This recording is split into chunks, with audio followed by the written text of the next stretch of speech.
Yung cover up tattoo tips and tutorial. Alright, so game. Happy Sunday po sa lahat. Ang gamit nga pala nating stencil ay Tech Product Philippines from MLC Tattoo Supplies. Meron silang pang stencil, ink mixing solution, and foaming soap. Right. So nga pala, itong tattoo ni Bossing, ang nagustuhan niya kasi yung pinili naming tiger. Yan, old school tiger. Tapos gusto niyang takpan yung old tattoo niya. Tapos hindi lalabas sa manggas. Ayaw din ng masyadong malaki ni Bossing. Sabi ko, sige, banat. Gumamit nga pala ako dyan sa baba ng 7RM. Then naglining ako ng 11RL. Tapos yan. 11RM din yata yan. Tapos 7RM pang solid. Pwede nyo po kasing pang solid line yung 7RM. Yan. Ang voltage ko dyan is 6.5 to 7. Hindi ko alam bakit medyo may kunat yung balat ni Bossing. Siguro dahil sa balat din talaga eh. Yan. So gumamit ako dyan ng 7RM. Diretso lining, shading, yan, sa kamay ng tiger. Tapos, para mabilis din, gumamit din ako ng 25RM. Allegory Black, ang gamit natin dyan. Saka yung Fusion Opaque Set o Opaque Set, yan. Tapos, gumamit din ako ng white, ng Dynamic. Alright, so, step by step, simula sa baba, pataas. Mas busog kasi pag ang gamit ko is 7RM. Ewan ko, basta pasok na pasok yung kulay niya. Kaya nagugustuhan ko rin siya. Pwede rin kayong gumamit ng RS or Magnum, depende kung saan kayo sanay. Ako kasi yung nagsasalita, kaya kung ano yung alam ko, yung ginagawa ko, kinukwento ko lang din. Dampot-tapon lang. May mga nagbablog din naman dyan na iba na pwede nyong panoorin. Mas malulupit, mas magagaling. Kaya tamang lang, basic lang. Alright. So gumamit din ako ng 3RL para mag bloodlines o diretso lining. Yan, solid block yan kasi cover up nga natin. Inuna natin yung bandang baba. Hindi muna natin hin-highlightsan. Usually dati ginagawa ko pagkatas ng shading, diretso highlights. Kaso ang hirap. Ang tagal na proseso. Kasi nadudumihan nga. So, kinuha ko muna yung detalye. Yan. Diretso lining kasi old school tiger naman yan. Kaya makapal yung lining ng whisk niya. And kung mapapansin nyo, nasa gitna talaga yung nasa gitna yung cover. Grabe, pahirapan talaga. Pero kakayanin natin yan. So, kinuha ko yung texture unti-unti. Tapos kinuha ko rin yung sa mata. 7RM pa rin yan. Pwede kayong gumamit ng RS dyan sa bandang mata. Yan, gumamit din ako ng RS dyan yung mga solid block na nandyan. Pwede rin 14RS, 11RS, or 7 Magnum, all the way pwede. Mas madali sana kung walang cover up, tapos kung malambot yung balat ni Bossing. Nagiinom din kasi si Bossing that time, kauwi niya lang. So maraming salamat po sa tiwala, saka sa pag-refer si Kenneth. Yes, thank you. So, kinuha ko muna yung gilid-gilid. Kasi nakuha ko na yung base ng gitna. Kaya ako naman inuuna yung gilid kasi cover up po siya, di ba? So ganito.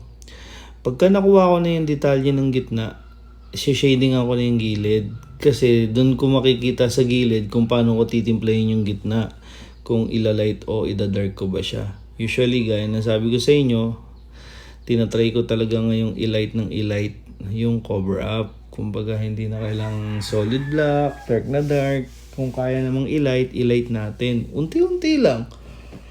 Aral lang ng aral. Be consistent lang sa buhay. Kakataas ko na magtattoo pero nagbo-voice over ako ngayon bago matulog. Tapos may schedule pa tayo mamaya. Yan, tuloy-tuloy lang. Ganun lang ang buhay. Lahat ng hirap na dinadaan mo ngayon pagtatanim yan. Ang ani niyan sabay-sabay, siksik, liglig, umaapaw sa mga susunod na mga panahon. So, ayun. And tapos, gumagamit ako ng 11RM. 7RM mas madalas, tapos yan yung gray set. Para sa akin mas better ang Eternal. Much better. Pero Fusion ang gamit ko ngayon Wala kasi akong mahanap na Eternal Okay din naman ang Fusion. Pero gaya ng sabi ko sa inyo, much better yung nagamit ko. Kumbaga 10 out of 8, yung 8 ganun. Parehas maganda, may much better lang talaga. So, ayun lang. Shiner ko lang. Tapos, yan. Kinuha ko yung mga dark spot. Yan. Then, kung ano yung kailangan i-solid black. Tapos, bago ko siya putian, yan, nilalagay ko muna yung light part. Kumbaga yung texture, yung balahibo ng tiger. Yan. So, yun. Unti-unti lang. Sa huli nyo nalalagay yung highlights para talagang epektibo. Yan. Tapos tira-tira tayo sa gilid. Yan. Ang importante kasi yung gitna, yung kinover up. Yung gilid-gilid naman, pwedeng duktungan yan Kung gustong i-push ni bossing or igilid, punuin. Yan. So, ang voltage ko dyan, naglaro ako dyan ng 7 Hindi kaya ng 6.5 Kapatid, huwag kang may stress May balat na malambot, may balat na matigas, may balat na katamtangan. Huwag kang may stress. Tuloy-tuloy lang. Ganun talaga Hindi araw-araw pasok yung tira mo Yung sa basketball may mga sablay-sablay din. Kumbaga may balat din na matigas, may malambot. Basta patuloy lang sa buhay. Yan. Yan. Tapos yan. Ako dyan. 3RL. Yan, dinidetail ko kung ano yung pwedeng i-detail. Yan. Nga pala, November 9 to 14, nasa Taichung, Taiwan, Central District po ako. Then Malaysia po, Adjahar Damansara. Kupintahan niya ni Ben Hur sa Tattoo. Malapit sa Damansara City Mall. Baka may gusto po magpatattoo dyan kasi gusto ko mga 3, 4 o 5 tatatuan natin bago tayo mag-schedule. Hopefully end of November or first week of December kasi ayusin ko rin yung sa Japan. Tuloy-tuloy lang Sabi nga nila, may mga bagay na hindi naiintindihan yung worth mo o hindi ka nila pinahalagahan. Hanapin mo kung saan ka worth, kung saan yung talagang nire-respeto kanila or pinagkakatiwalaan kanila, di ba? May mga taong dadaan sa'yo na mawawala. May mga taong magbibigay sa'yo ng opportunities.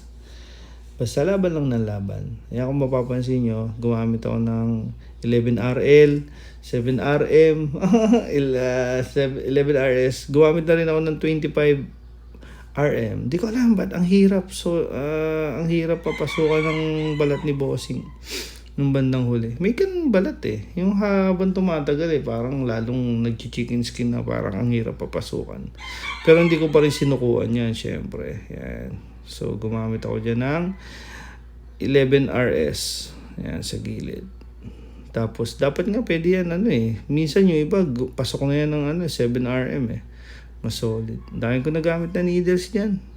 Kasi hindi mo pwedeng puwersahin Pagka mapurol yung needle or hindi pumapasok, hindi mo pwedeng puwersahin. Diba? So, tsaga-tsaga lang. Pinaikot-ikot ko lang hanggang sa bumalik ako ng 5RL or 3RL yan. Binalikan ko yan. Sinundot-sundotan ko pa talaga yan.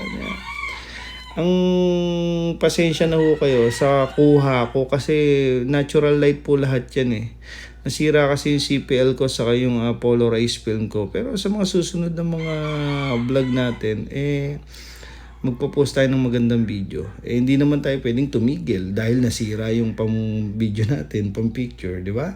So, order na lang kayo dyan ng Tech Product Philippines yan. Stencil, foaming, and solution. Happy Sunday po sa lahat. Lagi niyong tatandaan, be consistent sa buhay. Right? Thank you, Lord.